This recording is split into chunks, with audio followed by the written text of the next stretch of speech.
voy a presentarlo para que inmediatamente pueda comenzar con su exposición.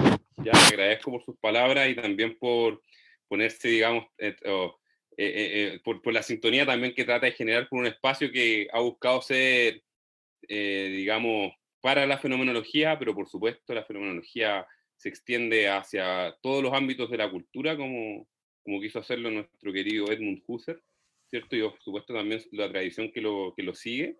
Así que, bien, profesor, muchas gracias. ¿Ok? Voy a proceder entonces a presentar al profesor Ricardo Salas para que podamos comenzar con la clase del día de hoy. Bien. La clase del día de hoy, como ya saben, va a ser dada por el profesor Ricardo Salas, y la cual lleva por nombre Problemas y perspectivas de la filosofía como diálogo intercultural. El profesor Ricardo Salas Astraín, como me imagino la mayoría lo conoce, digamos, o ha visto su trabajo, trabaja en la Universidad Católica de Temuco, ¿cierto? En un grupo de investigación en estudios interétnicos e interculturales. Es doctor, como él ya dijo, ¿cierto?, de la Universidad Lovaina, una tesis sobre la hermenéutica en el mensaje religioso mapuche. Imagino que obviamente trabajó mucho otras cosas cuando estuvo en ese lugar.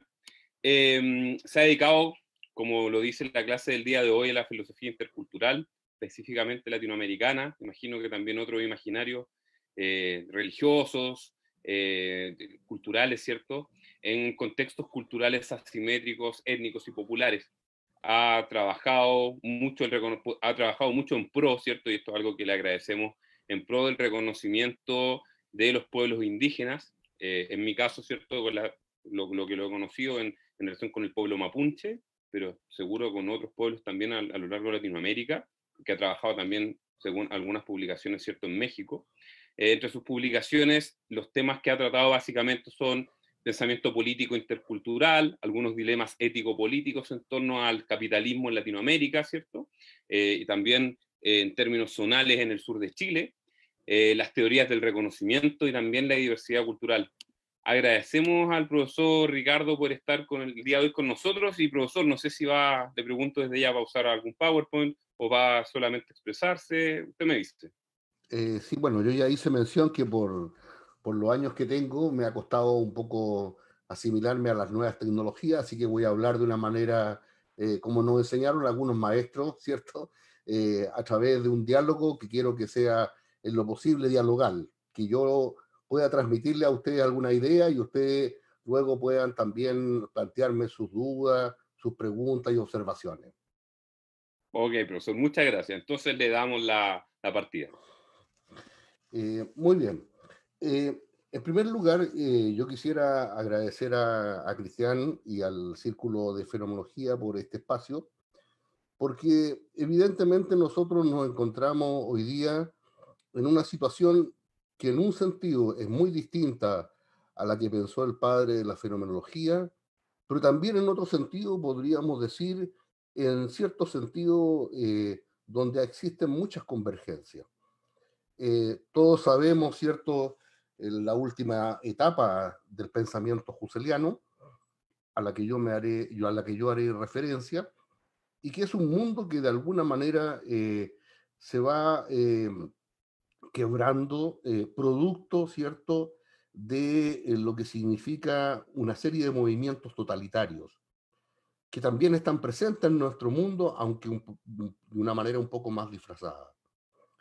En ese sentido, entonces, lo que quiere señalar el giro intercultural del filosofar es justamente cómo nosotros pensamos hoy en día el desafío de la diversidad cultural. Y el afiche que se entregó era de verdad bastante interesante porque lo que se quiere mostrar con esos distintos rostros de hombres y mujeres de distinto tipo, ¿cierto?, de culturas, es que nosotros nos enfrentamos en un mundo ampliamente diverso, donde existen múltiples saberes y prácticas de culturas y de sociedades, y donde se plantea probablemente uno de los temas que nos une más al pensamiento del fundador de la fenomenología y a sus discípulos franceses, a la cuestión de cómo pensamos hoy la figura del otro y de los otros en el seno de nuestro pensar. Obviamente que lo que estoy proponiendo no es nada particular ni personal, particularmente en el mundo latinoamericano, pero también en otros países, en el contexto germano.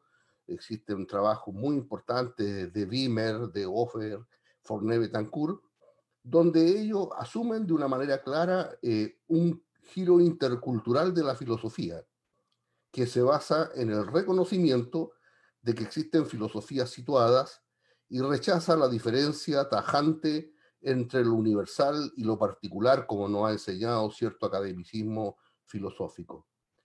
Por tanto, podríamos decir, la cuestión de la filosofía intercultural nos sitúa frente a la cuestión más interesante del punto de vista filosófico, que es cómo pensamos una hermenéutica de la universalidad del conocimiento.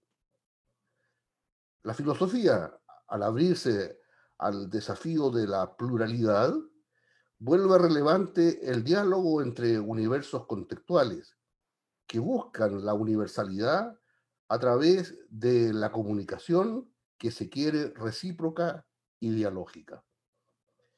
Esta universalidad es la que yo vengo destacando, que no se logra nunca desde una perspectiva puramente abstracta, ni tampoco de un punto de vista procedimental, sino que tiene que ver con un ejercicio de reconocer el papel de los contextos en las experiencias fundamentales de los seres humanos y donde necesitamos permanentemente hacer referencia a los universos respectivos en que ellos viven y ver hasta dónde es posible una traducción que permita reconocernos mutuamente. Por eso mismo, el giro intercultural abre a otros mundos y propende a la eventual interconexión recíproca que podría eventualmente mitigar las asimetrías de los contextos marginados y aportar a la convivencia común en una época donde a veces se polarizan profundamente las posiciones.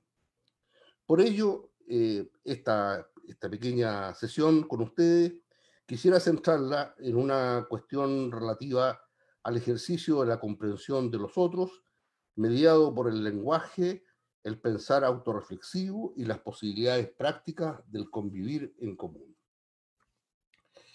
Dicho esto, podemos entrar entonces en un terreno filosófico mucho más estricto. Nosotros podríamos decir que en el marco de la filosofía contemporánea existen una serie de tradiciones ya relevantes, ¿cierto? Pero que en todas ellas el giro lingüístico ha tornado, ¿cierto?, un punto de entrecruzamiento de alguna de estas tradiciones, haciéndolas tremendamente productivas. Yo me refiero aquí particularmente a dos tradiciones en las que yo he ido nutriendo mi pensamiento. Una que es la hermenéutica, que tiene obviamente, ¿cierto?, una conexión con la fenomenología, y también una pragmática del discurso, al menos como la practica Habermas, en la cual se reconocen muchos motivos relevantes de la fenomenología, en particular, ¿cierto?, de la categoría del mundo de la vida. En ese sentido, entonces, esta sesión quiere recoger una investigación filosófica que yo inicié hace ya mucho tiempo en mi tesis doctoral, pero que sobre todo se condensó en un librito que de alguna manera me ha dado, digamos, mucho reconocimiento en el ámbito intercultural, que es un libro que se llama justamente Ética Intercultural del año 2003. En ese libro yo intentaba situar la cuestión de la acción intercultural dentro de una discusión contemporánea acerca de los aportes y limitaciones de estas dos perspectivas filosóficas del discurso. Y yo decía algo como lo siguiente: se ha opuesto, a veces de un modo exagerado, la hermenéutica entendida como una teoría crítica de las ideologías, tal como lo elaboran, por ejemplo, Habermas y Apel. Y por otra parte, una hermenéutica entendida como recolección del sentido de una tradición histórica cultural, como se la encuentra, por ejemplo, en la obra de conocidos hermeneutas que tienen obviamente un basamento fenomenológico sin duda, como son, por ejemplo, Gadamer, Levinas, Ricoeur y el mismo Jean Ladrier. Si consideramos al menos la propuesta filosófica representativa de cada perspectiva y ponemos, por ejemplo, a Habermas y Ricoeur frente a la cuestión, quedaría de cierta manera en evidencia que el recurso de la dinámica propia del mundo de la vida es el punto de apoyo de una teoría de la discursividad que reúne lo histórico-cultural con lo universal. Por lo menos en Habermas aparece sustentando la posibilidad de vincular estos recursos del mundo de la vida con una teoría de la acción comunicativa, y en Ricoeur se la propone como la base de una identidad narrativa. En ambos casos se sugiere un marco de algo así como una razón reconstructiva, como ha sido elaborada y defendida en la obra del filósofo francés Jean-Marc Ferry. Si consideramos entonces estos dos autores, se podría indicar que la propuesta desarrollada particularmente por Habermas, a pesar de lo que pueden decir algunos fenomenólogos mucho más conservadores, en su lectura del Lebenswelt se refiere a una intuición no de un mundo circundante originario, sino que alude a aquellos elementos que destacan el carácter intersubjetivo del mismo entorno vital, por lo que se trata, en consecuencia, de una reutilización de esta categoría fenomenológica para justificar una teoría intersubjetiva de la sociedad. Yo no ceso de enseñar a mis estudiantes la relevancia de esta categoría del mundo de la vida en una teoría del discurso, porque ella se la encuentra en el centro de la hermenéutica del lenguaje, por la que no se puede llegar a precisar la reconstrucción normativa, sino es a partir de un mundo que apela a una cierta tradición cultural y a ciertos referentes míticos. Ricoeur ha destacado el vínculo en la tensión entre lo universal y lo histórico que ha descrito en muchos de sus textos. Cito un pequeño texto de Paul Ricoeur, justamente en su libro La Escuela de la Fenomenología. Dice Ricoeur: vivimos en un mundo que precede toda cuestión de la validez, pero la cuestión de la validez precede todos nuestros esfuerzos para dar sentido a las situaciones en las que nos encontramos. Hasta ahí Ricoeur. A partir de esta pequeña introducción, yo quisiera entonces levantar una primera tesis. Van a haber tres tesis que yo te voy a indicar explícitamente en esta sesión. La primera tesis sería justamente que para entender la filosofía intercultural y para entender en un sentido más amplio la filosofía como diálogo intercultural, tenemos que entender de una manera plena la cuestión del mundo de la vida, que aparece justamente como ese sentido histórico-cultural que precede todo posible acuerdo intersubjetivo y toda actitud que nos permita objetivar un conocimiento intercultural. Esta es, desde mi perspectiva, la base del diálogo intercultural que busca ser más adecuado el vínculo entre contexto cultural y racionalidad humana. Hasta ahí diría la tesis primera. Para nosotros, esta tesis es fundamental porque nos entrega de alguna manera la estructura del sentido que hace posible descubrir la génesis de las significaciones, tanto en el proceso de elaboración de los lenguajes de la ciencia, como en los diversos niveles de significación de las formas discursivas culturales. A través de este vínculo, podemos afirmar que la experiencia y la acción humana, tal como aparecen en los contextos culturales, que es justamente lo que está en juego en lo intercultural, permite redescubrir y justipreciar los dispositivos semánticos de los discursos culturales que habían sido descuidados o despreciados por el cientificismo o por la filosofía racionalista. Vamos a ver entonces unos puntos en los que yo me voy a centrar y a partir de ahí terminaré haciendo una una pequeña conclusión. Una cuestión va a ser sobre la discursividad y el polilogos. Una segunda cuestión tiene que ver con la relevancia de la categoría de la reflexividad. Una tercera tiene que ver con una distinción clásica que ha sido reconocida en nuestra formación filosófica entre el mitos y el logos. Y por último, ¿cierto?, unas pequeñas referencias al modelo de la traducción. Vamos entonces al primer punto. El modelo del diálogo intercultural refiere claramente a una cuestión ligada al discurso. Y eso es algo que la pragmática discursiva nos permite ayudar a reconocer. Porque efectivamente el diálogo tiene que ver siempre con una dimensión procedimental, puesto que requiere unos procesos argumentativos y universales que contribuyen a precisar algunas reglas concretas que se requieren para resolver los conflictos inherentes a la acción en sus contextos. Esto nos entrega una indicación pragmática elemental de que todo discurso intersubjetivo necesita el planteamiento de razones. Por lo tanto, en el terreno de las relaciones humanas se exige un tratamiento razonado de lo que debemos ponderar e incorporar al máximo número de involucrados.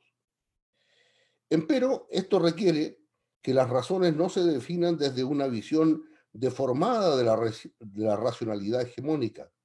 Las razones de las que se trata en la filosofía intercultural no son aquellas inherentes a un sistema hegemónico o monocultural, sino que son las que se conforman a partir de prácticas reflexivas asociadas a las diversas formas discursivas existentes en cada cultura.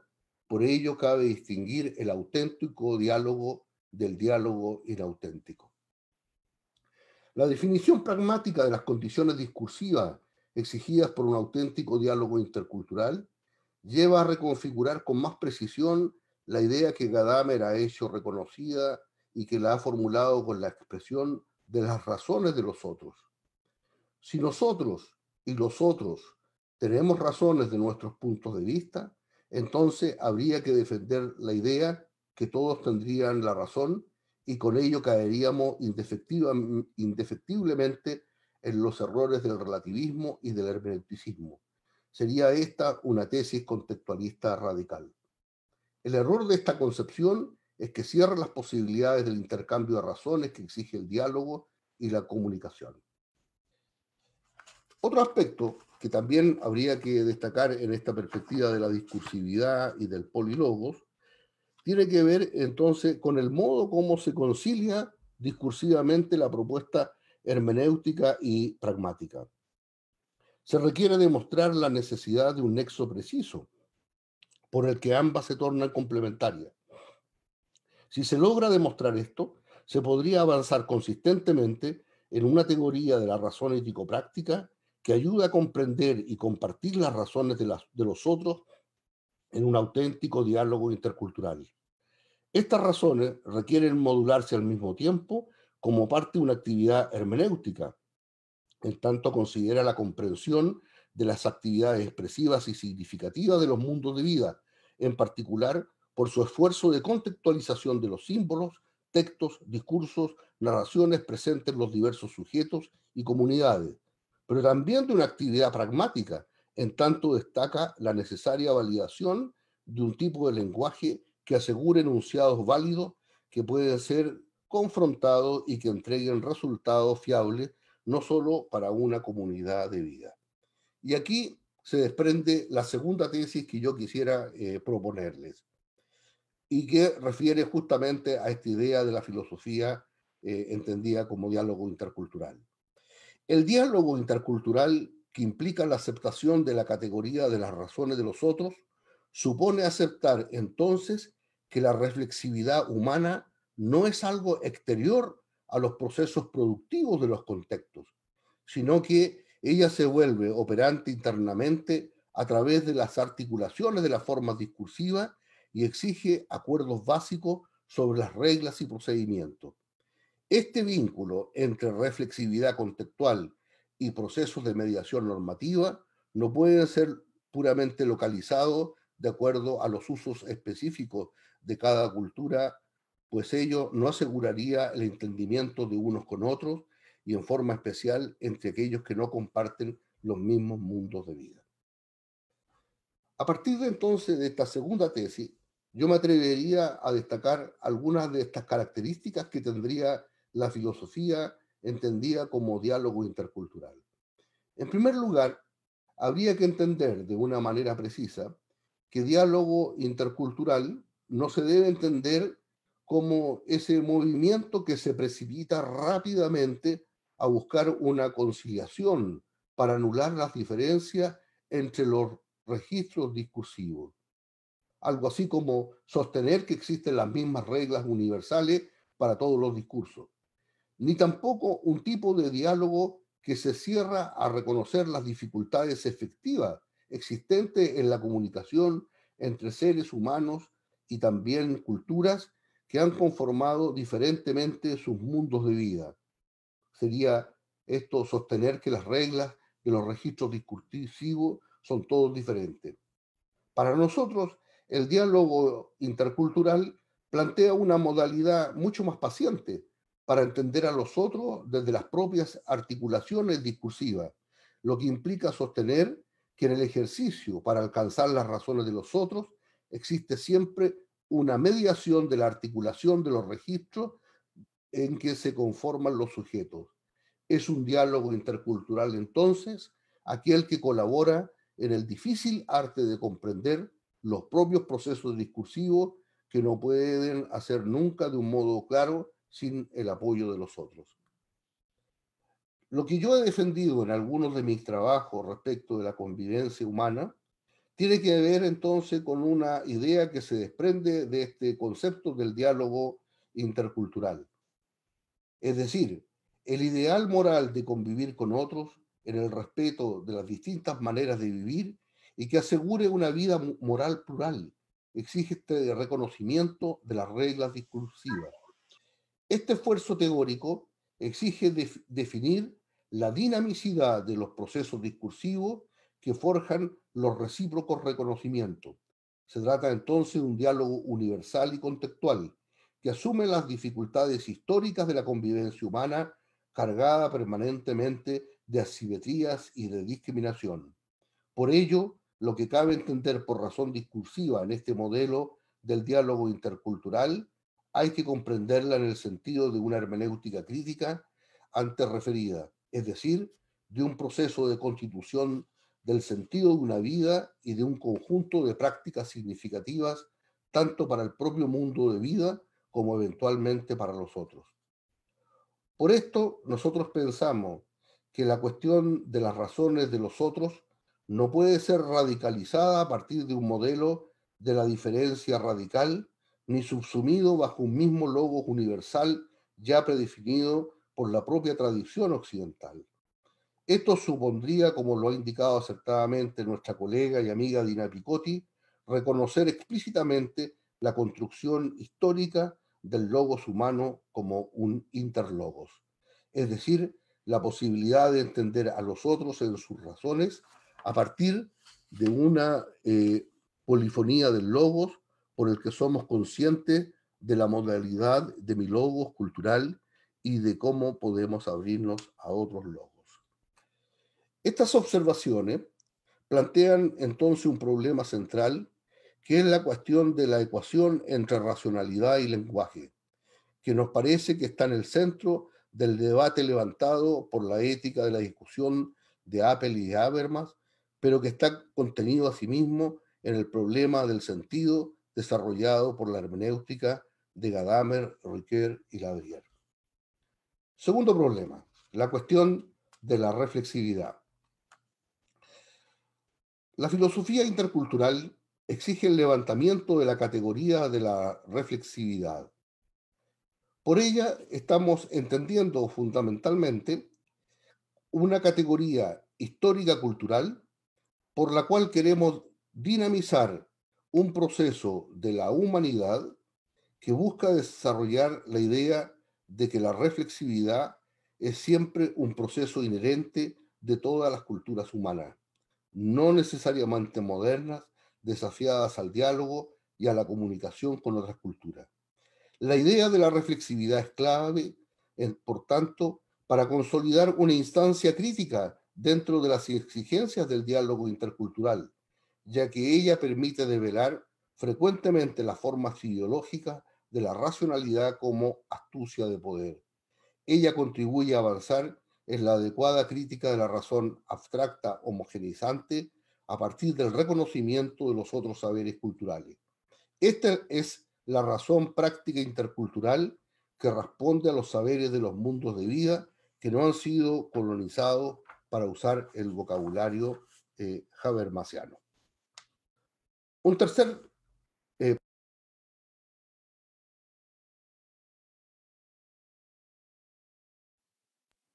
Profesor, se silenció, parece, ¿no? Profesor Salas, está silenciado.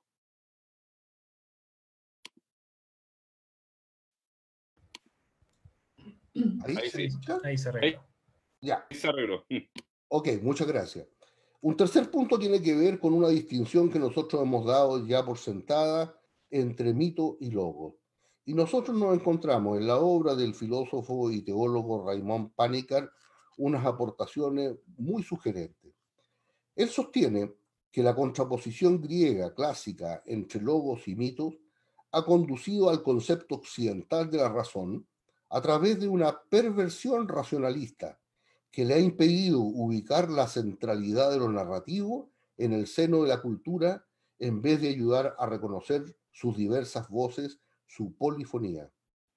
La respuesta que ofrece Panikkar cuestiona ciertamente la primacía de una determinada forma predominante en Occidente en que se ha homologado la razón a logos, pero olvidando que la razón también es mito. Al respecto nos señala, cito a Panikkar, el lenguaje no es solo logos, es también mito. Y si los logoi pueden de algún modo ser traducidos, los mitoi son mucho más difíciles de trasplantar.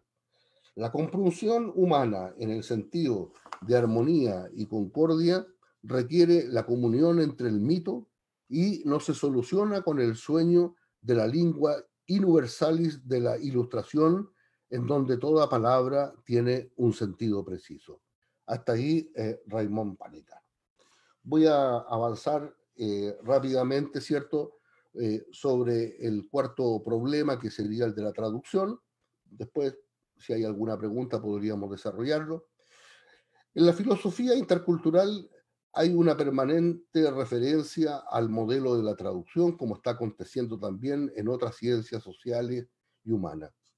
Esto justamente ocurre porque permite ilustrar la necesidad de acordar reglas específicas necesarias para construir espacios comunes de intercomprensión y que den cuenta de los códigos lingüísticos y culturales que están en tensión y que articulen la posibilidad de una fusión de horizontes significativa que logre comprender los sentidos y significados en la forma más recíprocas posible.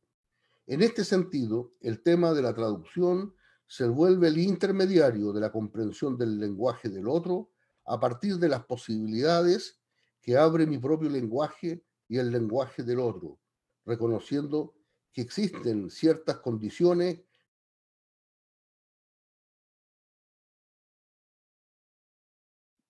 Profesor, disculpe, de nuevo se silenció, no sé por qué está pasando. A ver.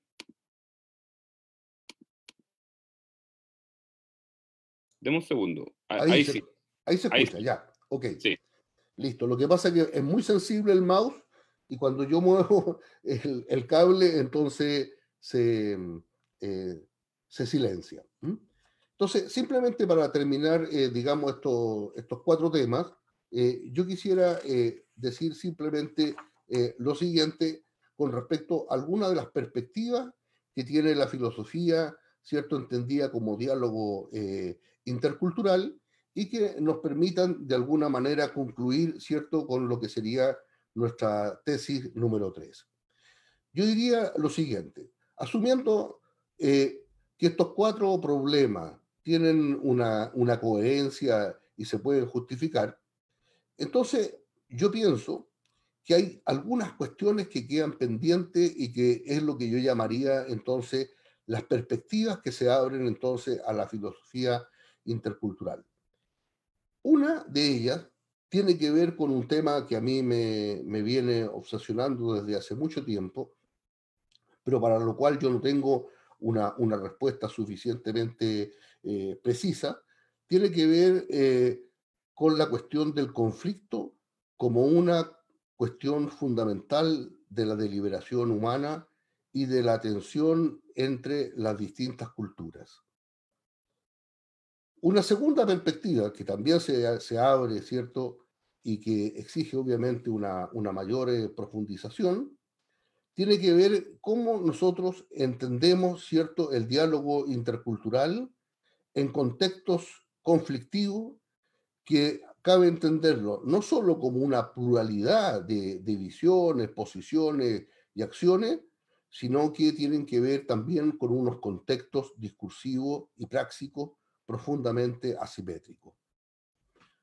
Una tercera cuestión tiene que ver con la cuestión de qué pensamos, ¿cierto?, de una reflexividad en un marco intercultural donde tenemos que entender no solo los conflictos que tenemos con los otros que no son de nuestra cultura, sino que cómo resolvemos nosotros nuestros propios conflictos internos.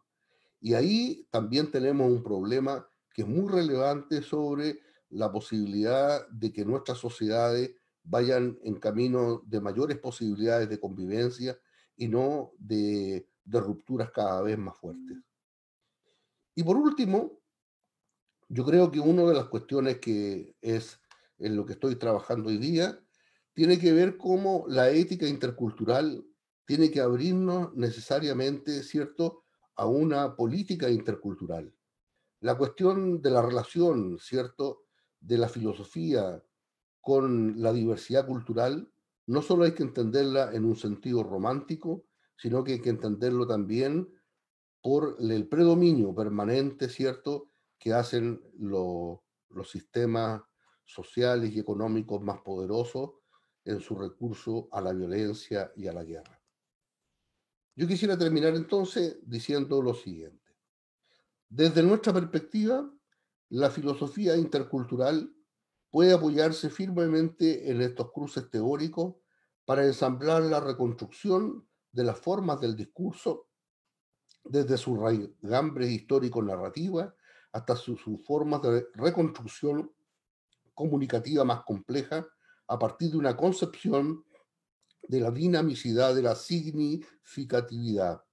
En este marco más complejo podremos reconocer que así como la forma lingüística habita en la dinamicidad del lenguaje, nunca clausura la acción humana como expresión del acto de una existencia.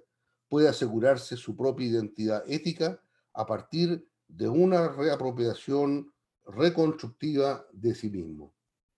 En esta perspectiva dinámica, la categoría central que hemos destacado del mundo de la vida nos ayuda a entender que nosotros habitamos en entornos vitales específicos, donde existen experiencias originarias sobre las que se establecen dispositivos de sentido. La acción humana está, por tanto, al mismo tiempo inserta en un mundo simbólico humano que solo accede parcialmente a la apropiación de este esfuerzo por existir y por consiguiente debe recurrir a la universalización de sus contenidos éticos. Siguiendo la lectura entrecruzada de ambas teorías filosóficas, como lo dijimos al comienzo, hemos sido conducidos a otra parte a destacar la relevancia de los rasgos de la racionalidad práctica y de los lenguajes morales. Con esto yo podría entonces concluir con la hipótesis 3 y con eso cierro, digamos, mi sesión de hoy día. Yo señalaría que los problemas y perspectivas de la filosofía como diálogo intercultural refieren a una correcta crítica de este modelo monocultural que ha predominado en Occidente. Esta tesis central desarrollada en esta sesión permite visualizar de modo claro el relieve que asume el vínculo entre la hermenéutica y la pragmática del discurso ya que ambas permiten dar cuenta de la mutua acción intercultural entre sujetos y culturas que exige que la filosofía actual asuma un papel relevante en la comprensión de los otros extraños y extranjeros, asegurando las condiciones mínimas y procedimientos básicos sobre los que se levanta un verdadero diálogo intercultural. Pero sobre todo, la filosofía que asume este desafío asegura la posibilidad de una verdadera intercomprensión mutua, no a partir del conjunto de códigos discursivos más poderosos, sino del esfuerzo de un interlogo que sugiere el ensamblaje de dos o más conjuntos de códigos discursivos. Esto es lo que cabría denominar el auténtico diálogo intercultural, que es parte de la vocación misma de la filosofía. Muchas gracias. Bueno, agradecemos mucho a profesor Ricardo Salas por la clase interesantísima que nos acaba de dar. Y en este momento abrimos las palabras, así que damos la palabra. Tenemos dos modalidades. Pueden solicitar que les activemos el micrófono y usted y Pablo va a dirigir la tanda de preguntas, así que pueden escoger el micrófono o pueden escoger también escribir sus preguntas en el chat. No sé si todos saben cómo llegar ahí. Y nosotros vamos a ir leyendo sus preguntas en el orden de aparición, ¿ok? Así que Pablo, te dejo. Ok, mientras llegan preguntas, yo me gustaría hacer una pregunta a Ricardo, si fuese... Sí.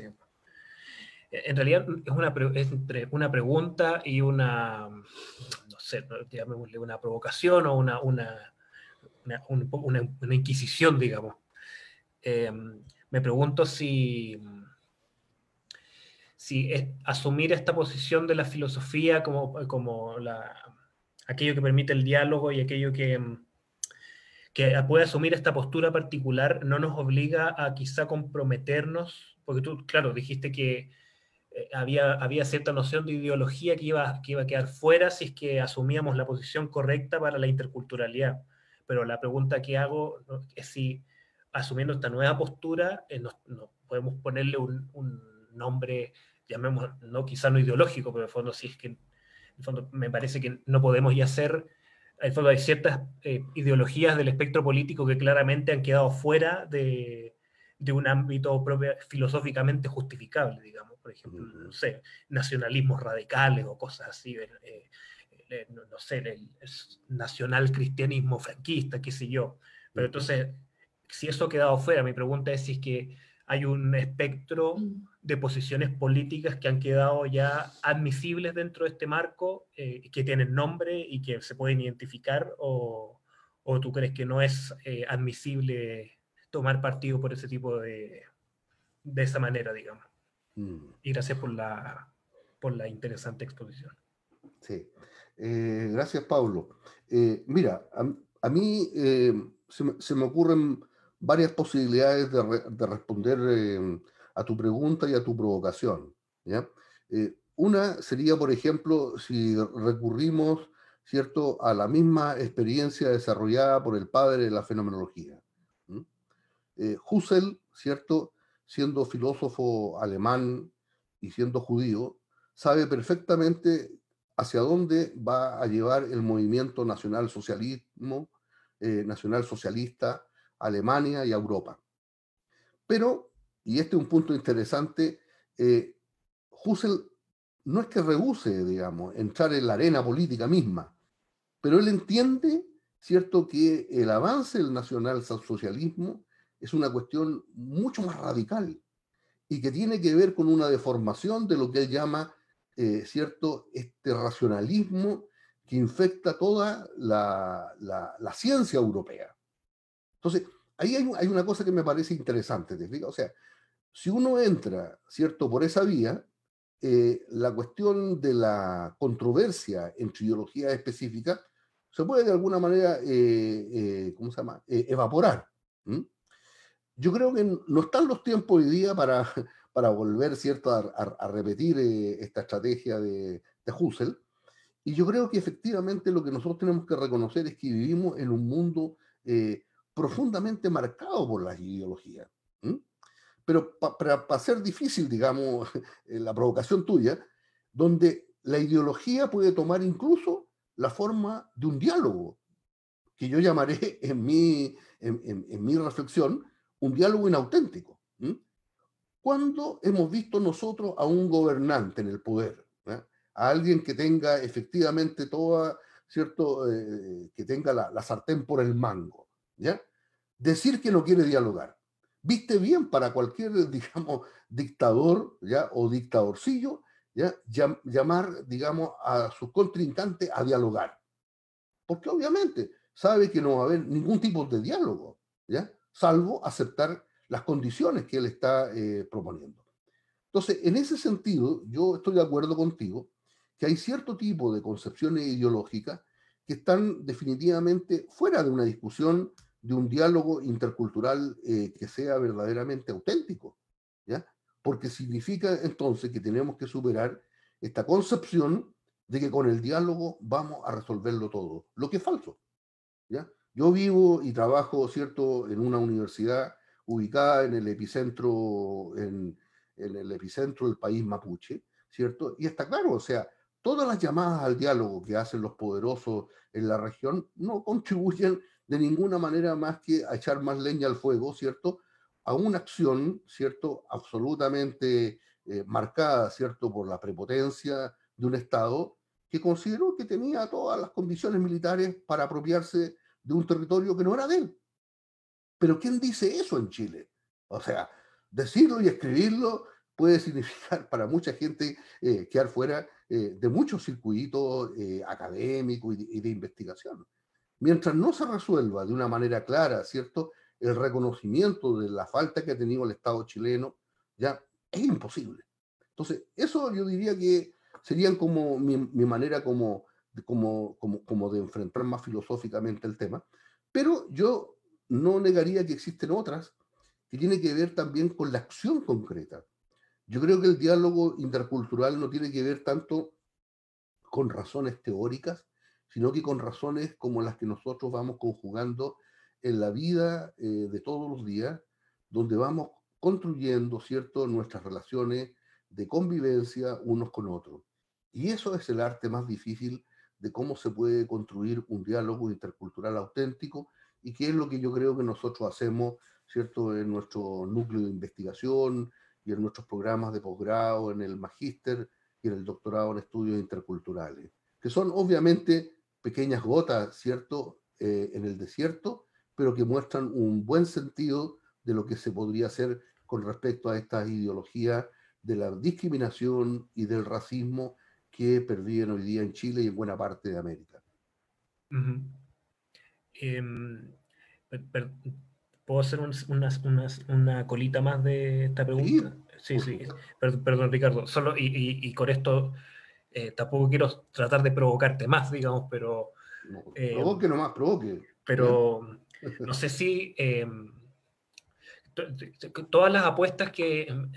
si uno se familiariza con cierta literatura de militancia de algunas ideologías, uno podría pensar que una apuesta solo por el diálogo, digamos, es una especie de pacifismo, podría conllevar a cierto pacifismo que podría plantear que, por ejemplo, los oprimidos no procedan, por ejemplo, por vías violentas cuando el poder no está dispuesto a dialogar. Entonces me pregunto si es que dentro de este modo en el que se articula esta propuesta, uno podría considerar en qué momento, cómo reaccionar ante la falta de diálogo desde el punto de vista del oprimido. Me pregunto. Bien.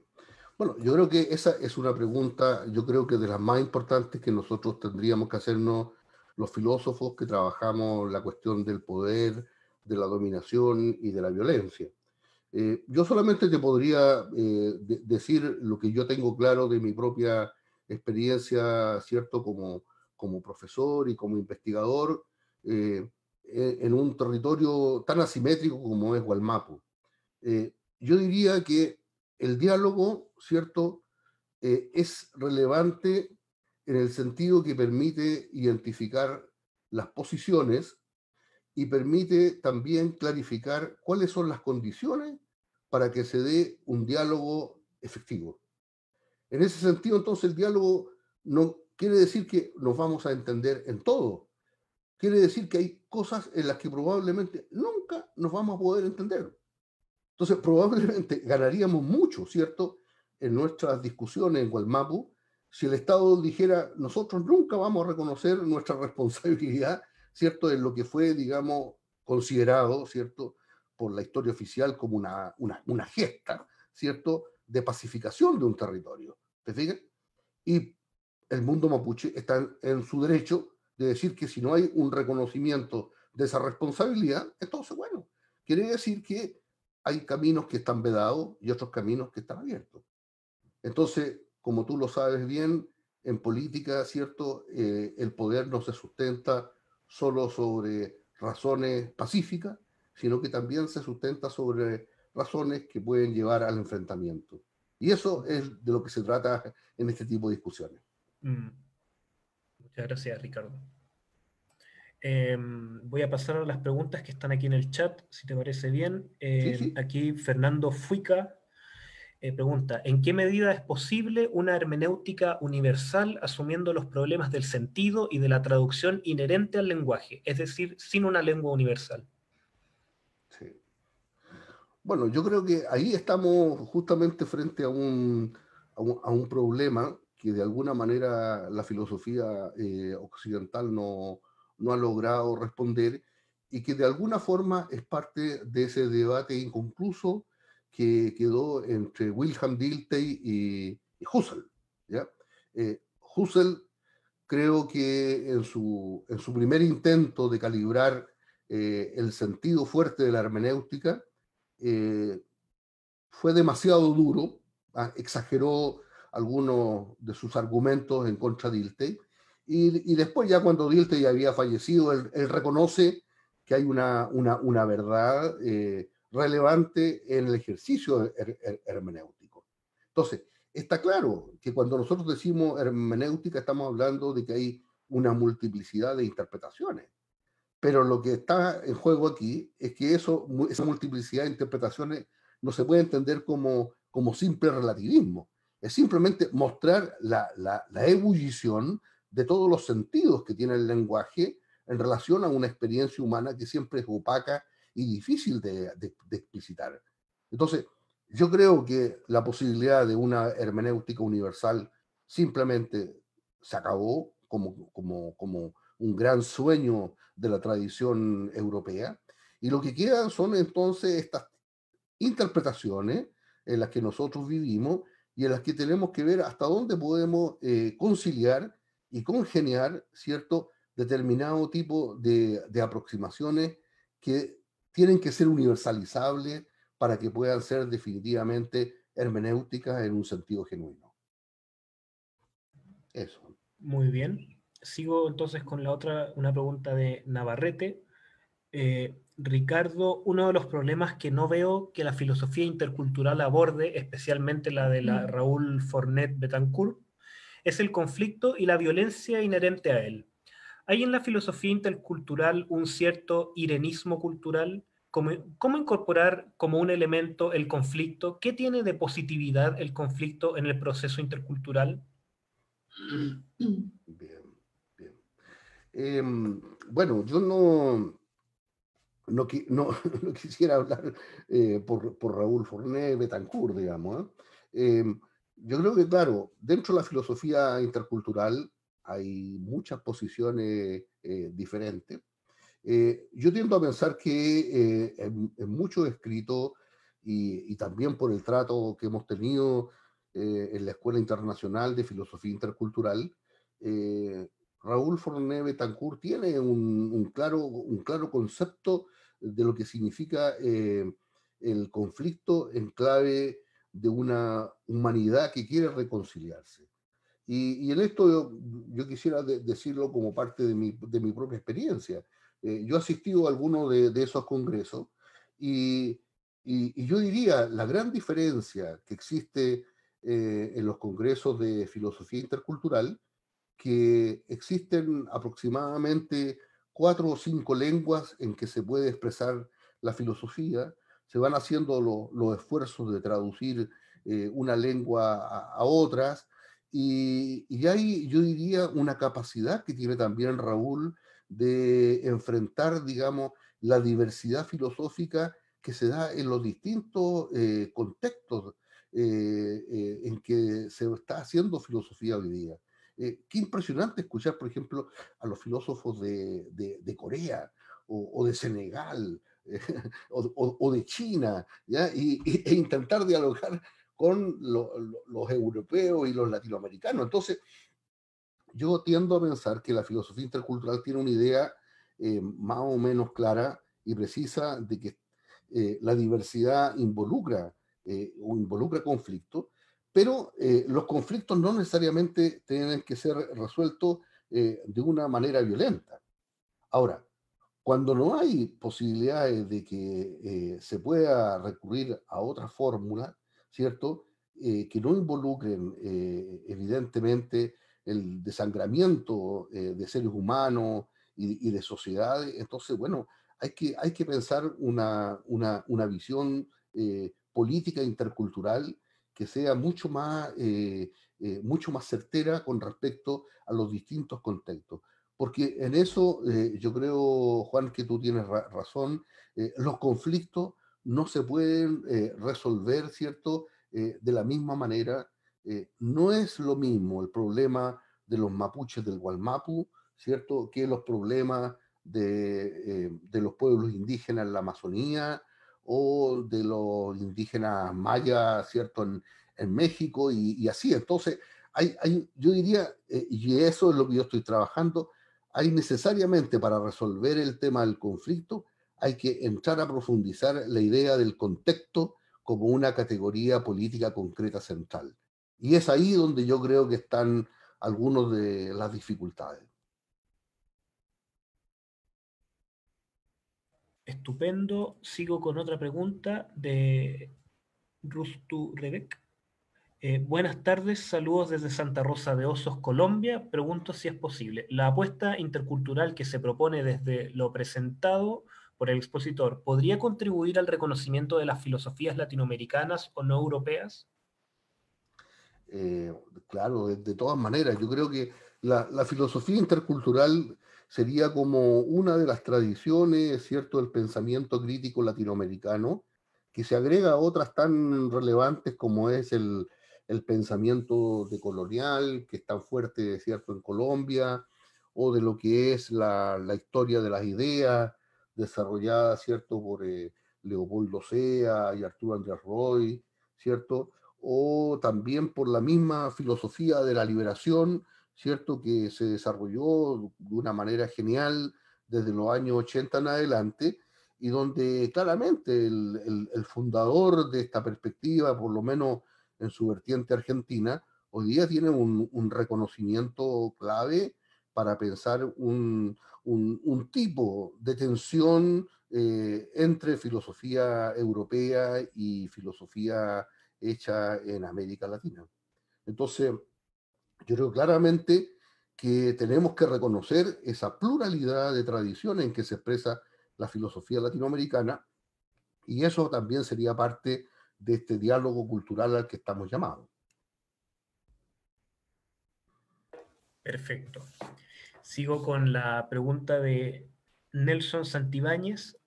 En su percepción, ¿de qué manera puede haber afectado a los diversos mundos de vida el macro proceso de la globalización? Es una pregunta muy, muy relevante, importante, porque bueno, eso está yo creo que en el seno de una teoría que yo creo que sin lugar a duda es lo más importante que nos ha dejado Habermas junto con su última obra de facticidad y validez. Eh, yo creo que Habermas, y yo quisiera decirlo así delante de un público formado en fenomenología, Habermas yo creo que tiene la capacidad de integrar tradiciones muy disímiles, muy distintas, ¿cierto? La tradición de la primera generación de Frankfurt, elementos que vienen del marxismo, de la teoría del lenguaje, pero lo que nunca se dice con claridad también de la fenomenología. Habermas es un lector, ¿cierto?, permanente de los grandes temas, ¿cierto?, husserliano, y claro, él se separa definitivamente junto con Apple, porque él considera muy rápidamente que Husserl cae dentro de una visión de la filosofía de la conciencia, que él considera que ya está superada por una filosofía de la intersubjetividad que pregona y defiende el giro lingüístico. Pero hay un punto importante. La teoría de la acción comunicativa, ¿cierto?, que muestra finalmente cómo las sociedades van construyendo, ¿cierto?, una articulación, una tensión y una oposición entre el mundo de los sistemas sociales, ¿cierto?, que lleva adelante este sistema capitalista en el cual vivimos, encuentra, ¿cierto?, un punto de resistencia fuerte en los mundos históricos, en los mundos de vida. Y cuando Habermas, ¿cierto?, es reconocido como académico, ¿cierto?, en Frankfurt, ¿cierto?, con lo que significa un primer discurso, buena parte de ese discurso del año 64, si no me equivoco, está centrado en la cuestión del Lebenswelt. El mundo de la vida es el único lugar, ¿cierto?, que existe hoy día, de donde nosotros podríamos ponerle límites y frenos, ¿cierto?, a lo que ha sido esta globalización hegemónica implacable, ¿cierto? Y aunque sea a lo mejor un lugar común de decirlo, es impresionante, ¿cierto?, hoy día en las condiciones de pandemia en que nosotros vivimos, que hayan, ¿cierto?, miles de personas, ¿cierto?, en el mundo que estén arriesgando sus vidas, ¿cierto?, por salvar la vida de otros. Eso no aparece avalado por ningún elemento del sistema formal de gobiernos que hicieron todo por destruir, ¿cierto?, la salud pública. Lo que está en esas personas que hoy día, ¿cierto?, están ahí jugándose por la humanidad, como diría Husserl, tiene que ver con elementos valóricos, culturales que están asociados a mundos de la vida. Por eso que entonces Habermas tiene esa idea de que lo que le queda, ¿cierto?, a un capitalismo consistente es simplemente avanzar inexorablemente a la colonización plena del mundo de la vida. Cuando eso ya se logre, simplemente no habrá ninguna posibilidad de oponer ya nada más porque estaremos todos atrapados, ¿cierto?, en esa misma lógica. Eso. Muy bien. Cristian, no sé si querías preguntar algo. Sí, pero hay otras preguntas que se acaban de hacer, así que Ah, mejor ok, ok. Sí, esa. ok, leo eso. De Rodrigo Lagos. Hola, me gustaría preguntarle al profesor Salas qué opina sobre el racismo diferencialista o cultural que precisamente utiliza las diferencias culturales para postular que hay ciertas formas de vida y tradiciones que son incompatibles para aislar a priori a ciertos grupos o individuos. Sí. Mira, el tema del racismo definitivamente algo que es permanente en nuestra tradición occidental, pero que también está presente en las culturas que nosotros llamamos primitivas. ¿M? Eh, yo no me canso, por ejemplo, de señalarle a mis estudiantes que entre los pueblos que habitaban Tierra del Fuego, ¿cierto?, los Selknam, los Yamana, los Lagulufe, ¿cierto?, tenían expresiones terribles para referirse unos a otros, ¿cierto? El salvaje, el no hombre, el animal. Entonces, eso rompe esa idea de que el racismo es solamente es una invención occidental.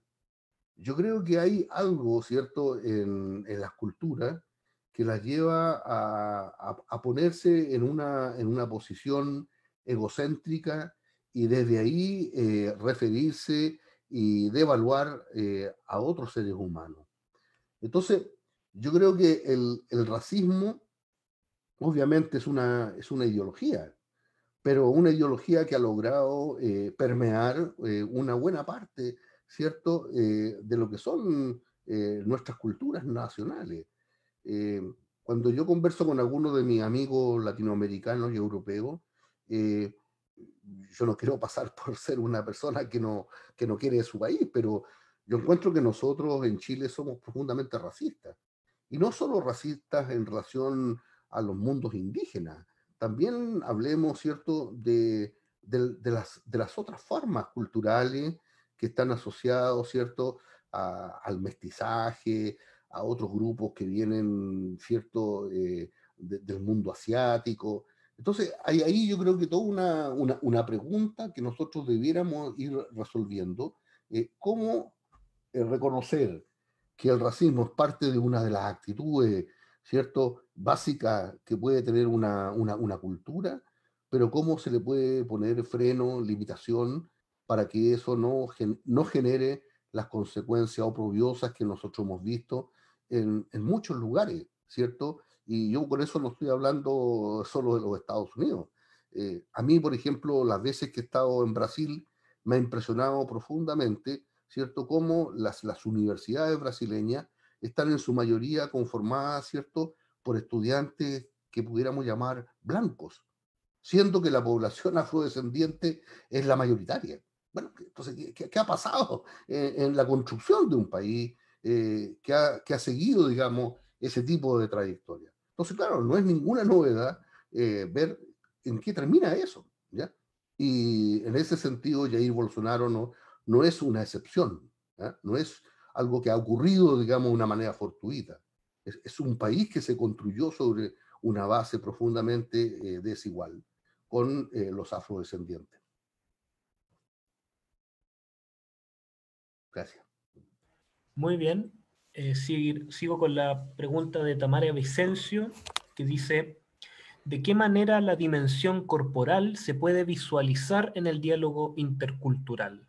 Lo pregunto desde la visión que propone Fanon, donde observa que más allá de los esquemas corporales planteados por Merleau-Ponty, existe un esquema de la epidermis donde uno espera algo del otro, tengo visión determinada del otro, a través de lo que observo o percibo de su cuerpo. Desde ahí parten los prejuicios que tenemos del otro. ¿Cómo esto se entrecruza en el diálogo posible entre las culturas? Es una pregunta muy profunda, ¿eh? Y yo creo que eso es parte de una discusión muy potente que está al interior de la filosofía que ha tratado de lidiar con la diversidad cultural. Eh, yo recuerdo en algunas páginas, por ejemplo, de este filósofo argentino, Rodolfo Kusch, ¿cierto? Cuando él alude a su visita a algunas ciudades de Bolivia, y él habla entonces de distintas expresiones de la sensibilidad, referida, ¿cierto?, a la comida, referida, ¿cierto?, al mal olor de los orines, y a toda una serie de dimensiones que uno podría acusar así rápidamente como de alguien que está descalificando, ¿cierto?, a esos hermanos bolivianos. Bueno, pero lo que quiero decir es que simplemente, ¿cierto?, la relación corporal, ¿cierto?, es una cuestión fundamental, no solo como una relación de apertura, también es una cuestión que tiene que ver con el cierre, ¿cierto?, al otro. Y en eso es impactante, ¿cierto?, lo que uno puede ver en nuestras grandes ciudades. ¿Ah? Cuando uno sube, por ejemplo, a un subte, a un metro, digamos, en una gran ciudad, las relaciones que se dan de los cuerpos que no se quieren encontrar, de los cuerpos que de alguna manera se rechazan y con violencia.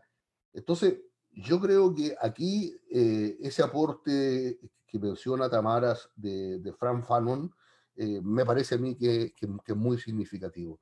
Es distinto, ¿cierto?, tener una mirada al cuerpo como un observador a una visión de un cuerpo que está siendo sometido, ¿cierto?, permanentemente al sufrimiento y al disciplinamiento que otros pueden hacer. ¿Ah? Es impresionante, por ejemplo, ver el modo como las mafias, ¿cierto?, que hacen trata de blanca, generan la sumisión de las mujeres que van a estar luego destinadas, ¿cierto?, al comercio sexual. Y hay ahí entonces una cantidad de cosas que nosotros, los filósofos, podríamos aprender. Pero para eso tendríamos que salir del academicismo en que se nos ha formado y darnos cuenta de la miseria en que viven hoy día más de 5 millones de mujeres en todo el planeta. Mm, muy bien. Sigo con la pregunta de Cristian Valdés. Profesor, cuando habla de traducción, refiere, entre otras cosas, a reglas específicas que la posibilitan. Entonces, en consideración del debate con Meschalk y la crítica al lugar de la asimetría en esa operación, después de casi 20 años del libro Ética Intercultural, ¿puede mantenerse esa misma reflexión o ha ido adquiriendo matices? Esa es una pregunta muy, muy específica de Cristian Valdés y que se refiere a un diálogo que hemos tenido con un gran discípulo de Jean Ladrier, que es Marc Mascal, probablemente uno de los filósofos de Lovaina más significativos, junto con Philippe Vampar y otros. Yo creo que la cuestión de la traducción sigue siendo una cuestión clave. El punto consiste en saber cuánto de lo que la traducción conlleva puede ser explicado hermenéuticamente y cuánto puede ser explicado pragmáticamente. Entonces, cuando nos referimos, ¿cierto?, a las reglas, obviamente estamos en el terreno procedimental, pero resulta que todas las reglas conllevan siempre una serie de valores que están insertos, ¿cierto?, en los contextos culturales. Entonces, si yo entiendo bien la pregunta, Cristian, yo sigo, digamos, sosteniendo una relación amical con Marc Mascal, en el sentido de que son los contextos los que tienen de alguna manera, ¿cierto?, la potencialidad de generar, ¿cierto?, las nuevas reglas sobre las cuales nosotros vamos a basar la comprensión de los otros.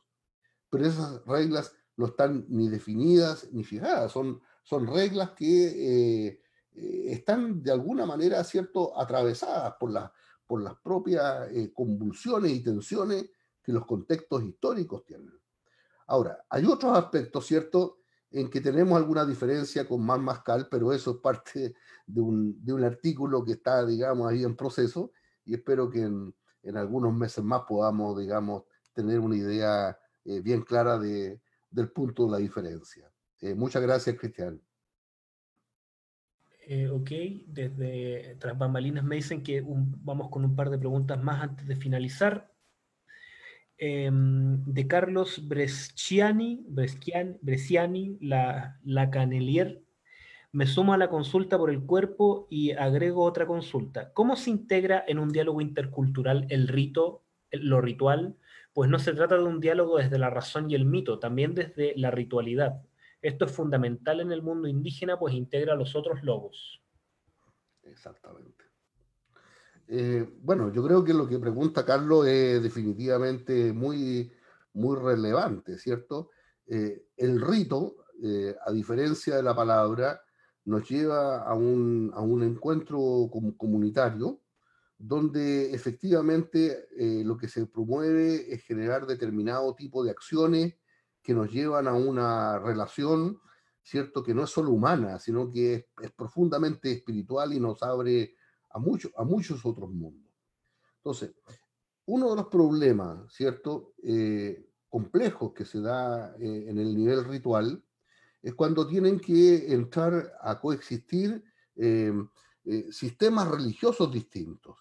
Entonces, para los que no tienen, digamos, mucha formación, digamos, religiosa, podríamos decir, bueno, ¿qué pasa, por ejemplo, cuando un sacerdote católico quiere participar del rito mapuche, ¿cierto?, del Guillatún?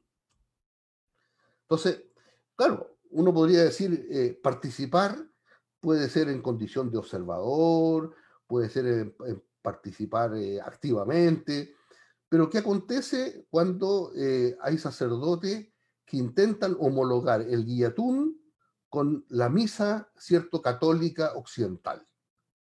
Y ahí se nos plantean varios problemas interesantes, digamos, ¿cierto? Porque ahí estamos de alguna manera, ¿cierto?, ocupando la ritualidad para de alguna manera integrar a otros, ya, a una forma cultural y religiosa que no es la propia. Entonces, ese tema de la coexistencia de ritos a mí me parece que es claramente fundamental. Pero también yo diría, para seguir la idea de Carlos, es que la ritualidad, a pesar de que nosotros tendemos a pensar que se pierde, hay nuevas formas de ritualidad que se van dando en el mundo indígena. No solo la gente que vive en las comunidades, ¿cierto? De donde vienen sus padres y abuelos, sino que también de los nuevos ritos que se van formulando en contextos urbanos. Pero eso es, digamos, un gran tema. ¿Mm? Gracias, Carlos. Muy bien, voy a seguir entonces con una pregunta más y veamos de Román Alexander Cabrera. ¿Cómo se asume la tarea de una reflexión filosófica sustentada en el problema de la interculturalidad a partir de un concepto predado como es la interculturalidad en cuanto a historia geosociopolítica, que requiere no solo la dilucidación crítica, sino de una clasificación fundamental a partir de principios para ser filosófica? No pongo en duda la necesidad del problema de la interculturalidad, sino la ardua exigencia para que llegue a ser filosófica y no solo de crítica social y política, hasta sectorial y que no deja de ser altamente dóxica, etc. Mm. Bien. Mira, yo en general hablo muy poco de interculturalidad porque eso genera de alguna manera la idea incorrecta de que se trata aquí de una categoría, de un concepto. Y si por lo menos uno lee bien, digamos, lo que nos ha aportado y enseñado Raúl, él permanentemente dice en sus trabajos que la interculturalidad, más que un concepto, es una actitud que nos permite, ¿cierto?, abrirnos a otras posibilidades.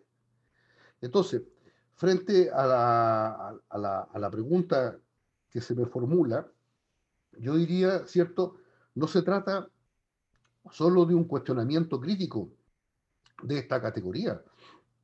Se trata de pensar si efectivamente la relación entre seres humanos y cultura queda definitivamente definida por una facticidad del poder, de la violencia y de la dominación.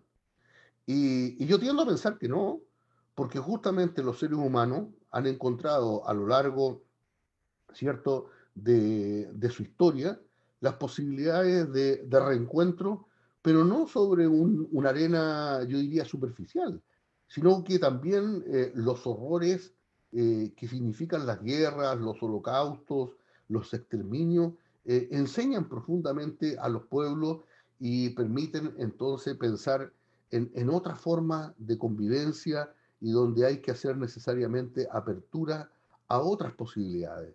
Entonces, yo terminaría diciendo eso.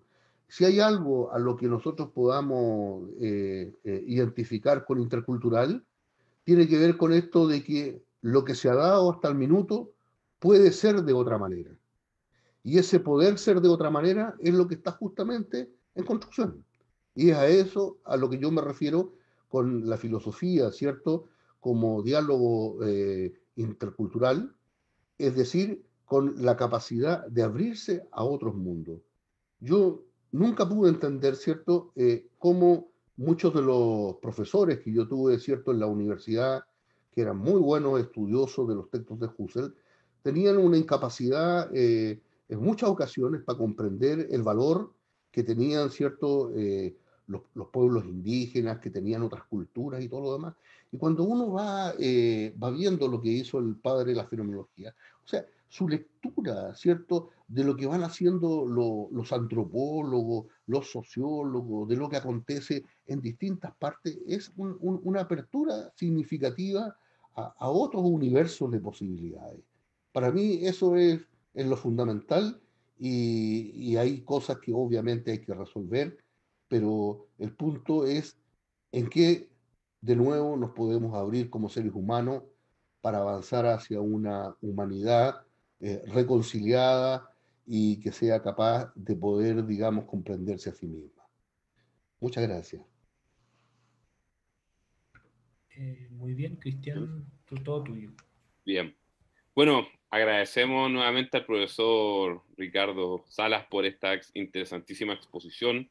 Agradecemos también al público por haber participado el día de hoy con nosotros, también por las interesantísimas preguntas. Creo que nos vamos todos con muchas cosas más por las cuales reflexionar, a partir de las cuales reflexionar el momento actual, ¿cierto? Y la manera en cómo podemos, digamos, dirimir ciertos problemas filosóficos importantes que nos aquejan el día de hoy. Bueno, antes de darles la despedida, ¿cierto? Y el profesor, no sé si quiere decir algo para finalizar. No solamente, Cristiana, agradecerte a ti y a todas las personas que han escuchado y han emitido algunas de sus preguntas, y decir que, bueno, que muchas de estas reflexiones están en algunos de mis textos que se encuentran, digamos, ¿cierto?, en Internet, y por tanto yo estoy feliz de que si necesitan en algún minuto alguna clarificación de algo o preguntarme algo en forma más personal, yo encantado, y tú puedes transmitir sin problema mi correo electrónico. Muchas Muchas gracias. gracias. Muchas gracias, profesor. Perfecto, entonces los dejamos invitados para la próxima semana, día jueves 18 de junio. Tenemos nuestra última sesión del tercer ciclo de clases fenomenología, clases online de fenomenología Quédate en casa en medio de la pandemia, digamos. Esperamos que todos estén bien y sus familias también. La próxima sesión se llama Introducción a los análisis de Husserl sobre la valoración y su rol en la ética fenomenológica. Jueves 18 de junio a las 18 horas, y será por la filósofa argentina Celia Cabrera. Así que los dejamos a todos invitados que nos acompañen. Profesor Ricardo, le agradecemos nuevamente por su presencia y nos estaremos viendo en una nueva oportunidad. ¿Ok? Muchas gracias a todos y que estén muy bien. Ok, Muchas muchas gracias. gracias. Nos vemos. Buenas noches a todos. Buenas Buenas noches. noches.